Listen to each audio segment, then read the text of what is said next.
ઉનાળો એટલે અલગ અલગ પ્રકારની વેફર, પાપડ, ચકરી બનાવવાની સિઝન. તો આજે બનાવી લઈએ સાબુદાણા બટેટાની પરફેક્ટ માપ સાથેની ચકરી કે જે બનાવ્યા પછી સુપર સોફ્ટ તૈયાર થશે અને વડીલો પણ આસાનીથી ખાઈ શકશે. આજના આપણા આ માપથી કેટલી સાબુદાણા બટેટાની ચકરી તૈયાર થાય છે તે પણ હું તમને જણાવીશ.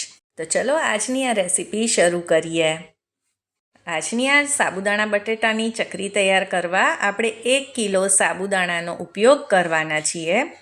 આમ તો તમે આમાં કોઈ પણ નાની કે મોટી સાઇઝના સાબુદાણાનો ઉપયોગ કરી શકો છો. જો તમારે ચકરી સવારે બનાવી હોય તો સાબુદાણાને રાત્રે જ પલાળી દેવાના. તો આ રીતે એક મોટું તપેલું લઈ લઈશું અને તેમાં આ સાબુદાણાને ટ્રાન્સફર કરી લઈશું. હવે સાબુદાણામાં સારા એવા પ્રમાણમાં સ્ટાર્ચનું પ્રમાણ હોય છે અને સાથે જ તેમાં કચરો પણ હોય, એટલે આપણે 2 થી 3 વખત સાબુદાણાને સરસ રીતે ધોઈ લઈશું અને ઉપરથી બધું જ પાણી કાઢી લઈશું. તો સાબુદાણાને ધોવા ખૂબ જ જરૂરી છે. હવે 3 વખત ધોયા પછી આનું બધું જ પાણી કાઢી લીધું છે. સાબુદાણા એકદમ જ સરસ રીતે સાફ થઈ ગયા છે. હવે આપણે આમાં પાણી ઉમેરવાનું છે. સાબુદાણાની કોઈ પણ વાનગી બનાવવા માટે જ્યારે આપણે તેને પલાળીએ ત્યારે સાબુદાણા ડૂબે તેટલું જ પાણી આપણે નાખતા હોઈએ છીએ. પણ આમાં આપણે 1.5 થી 2 વેઢા જેટલું પાણી ઉમેરવાનું છે. આનાથી થોડું વધારે પાણી હશે તો ચાલશે, પણ ઓછું નથી ઉમેરવાનું, નહીંતર સાબુદાણા સરસ રીતે નહીં પલળે.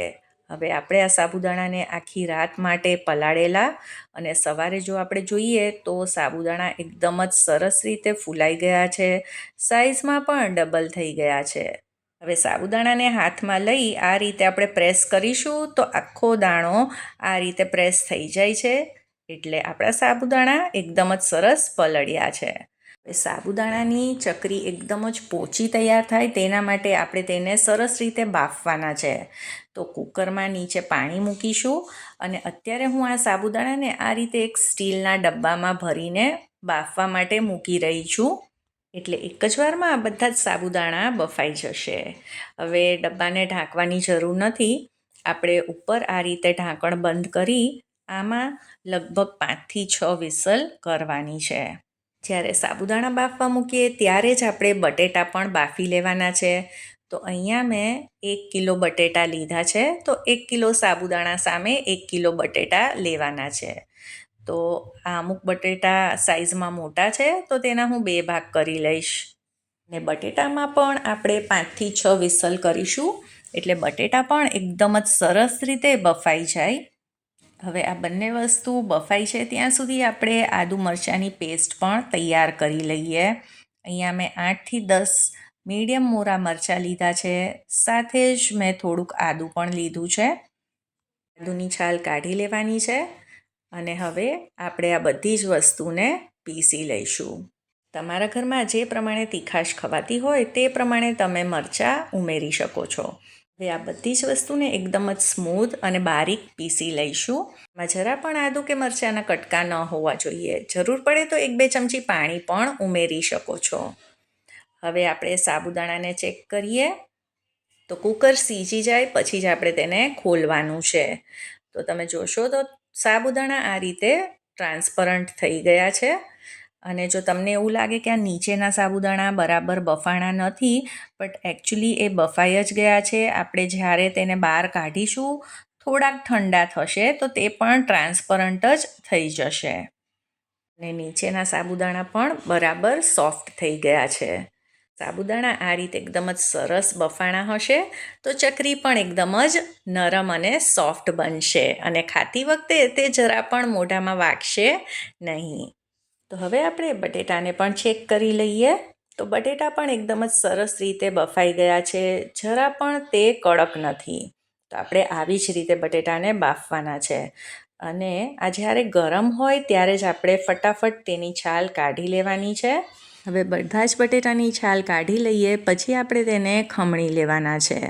તમે આને મેશ પણ કરી શકો, પણ ખમણવાથી આમાં જરા પણ બટેટાના નાના પીસ નહીં રહે અને જ્યારે આપણે તેની ચકરી તૈયાર કરીશું તો પરિણામે તે સંચામાં પણ નહીં ફસાઈ જાય, એટલે આસાનીથી આપણે ચકરી બનાવી શકશું. તો બટેટાને ખમણતા પણ જરા પણ વાર નહીં લાગે, આ ફટાફટથી ખમણાઈ જાય છે. હવે બધી જ તૈયારી થઈ ગઈ છે, તો આપણે ચકરીનો જે માવો છે તે તૈયાર કરી લઈએ. તેના માટે એક પોળું અને મોટું વાસણ લઈ લઈશું. તેમાં આપણે સાબુદાણાને કાઢી લઈએ. સાબુદાણા અત્યારે ગરમ જ છે અને બટેટા પણ નવશેકા જ છે. તો હવે બટેટાને પણ એમાં ઉમેરી દઈએ. આમાં 2 ચમચી આખું જીરું ઉમેરીશું. જીરુંનો સ્વાદ આમાં સરસ આવે છે. સાથે જ સ્વાદ પ્રમાણે મીઠું, અહીંયા 1/2 ચમચી મીઠું ઉમેર્યું છે. આ સેંધવ નમક છે, એટલે આપણે ફરાળમાં પણ ખાઈ શકીએ. હવે અહીંયા 1/2 ચમચી દળેલી ખાંડ ઉમેરી છે. ખાંડ નાખવી ઓપ્શનલ છે, પણ આ ચકરી ખટમીઠી સરસ લાગે છે. અને 1 લીંબુનો રસ ઉમેરી દઈશું. હવે જે આદુ મરચાંની પેસ્ટ ઉમેરી તે એડ કરી દઈશું. હવે મેં પહેલાં જ કીધું કે આ મરચાં વધારે પડતા તીખા નથી, એટલે હું આમાં કાળા મરીનો પાવડર પણ ઉમેરી રહી છું 2 ચમચી. આનાથી તીખાશ પણ આવશે અને સ્વાદ પણ સરસ આવશે. હવે આપણે આ બધી જ વસ્તુને મિક્સ કરવાની છે. અત્યારે બધું જ મિશ્રણ થોડુંક ગરમ છે, પણ આપણે હાથેથી તેને કેળવી શકીએ તેટલું છે. આ રીતે થોડુંક ગરમ હોય ત્યારે જ આપણે તેને મિક્સ કરીશું, એટલે બધા જ મસાલા સરસ રીતે ભળી જશે. આ બધી જ વસ્તુ મિક્સ થઈ જાય પછી એક વખત આને ટેસ્ટ કરી લેવાનું.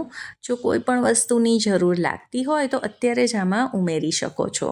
મને આ બધી જ વસ્તુ માપસર લાગી. તો હવે આપણે સાબુદાણા બટેટાની ચકરી તૈયાર કરી લઈએ. તો સેવ ગાંઠિયા બનાવવાનો જે સંચો હોય તેમાં જ આપણે તૈયાર કરી લઈશું. આપણા ઘરમાં આ હોય જ છે. અને આમાં આપણે સ્ટાર શેપ કાં પછી જે ચકરી બનાવવા માટે ઉપયોગ કરીએ છીએ તે પ્લેટ આમાં વાપરીશું. અને સંચાને એક વખત તેલથી આ રીતે ગ્રીસ કરી લઈશું. અને હવે આપણે આમાં થોડું થોડું મિક્સચર આ રીતે ઉમેરતા જઈશું. જો તમારે આ પ્રોસેસ થોડીક જલ્દી કરવી હોય અને જો તમે 2 જણા હોય ઘરમાં આ બનાવવા માટે, તો તમે 2 સંચા વાપરશો તો આ ઝટપટથી બધી જ ચકરી તૈયાર થઈ જશે. હવે કોઈ પણ પ્લાસ્ટિક શીટ ઉપર આ રીતે ગોળ ફેરવતા જઈ આપણે બધી જ ચકરીઓ પાડી લેશું. હવે જો તમારે સમય ઓછો છે કે પછી આ રીતે ગોળ ચકરી બનાવતા નથી ફાવતી, તો તમે આની લાંબી સ્ટિક્સ પણ તૈયાર કરી શકો છો. તે આસાનીથી અને સહેલાઈથી તૈયાર થઈ જશે.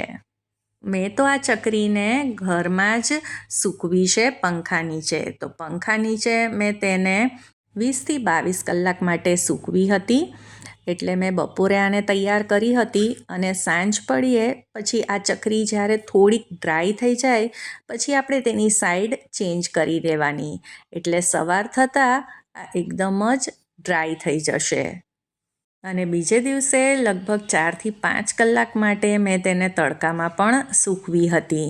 તો તમારા ઘર પાસે જ્યાં પણ થોડો ઘણો પણ તડકો આવતો હોય ત્યાં તેને તમે 2 દિવસ પણ આ રીતે સૂકવી શકો છો, તો તે તૈયાર થઈ જશે. હવે આપણે આને તળીને પણ જોઈ લઈએ. તો તેલને એકદમ જ સારી રીતે ગરમ કરવાનું છે. તેલ જો બરાબર ગરમ નહીં હોય તો ચકરી પણ થોડીક ચવડ તૈયાર થશે અને ખાતી વખતે તે થોડીક કડક લાગે છે. એટલે તેલ એકદમ સરસ ગરમ થાય પછી આપણે તેને ઉમેરી બંને બાજુથી તળી લઈશું. અને આજના આ માપથી વજનમાં 1.25 કિલો જેટલી આ સાબુદાણા બટેટાની ચકરી તૈયાર થાય છે. એટલે ખૂબ જ ઓછા ખર્ચમાં તમે ઘરે ઢગલાબંધ ચકરી તૈયાર કરી શકો છો.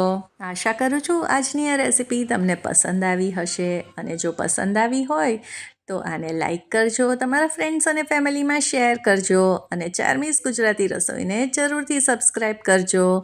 સૌને જય શ્રી કૃષ્ણ.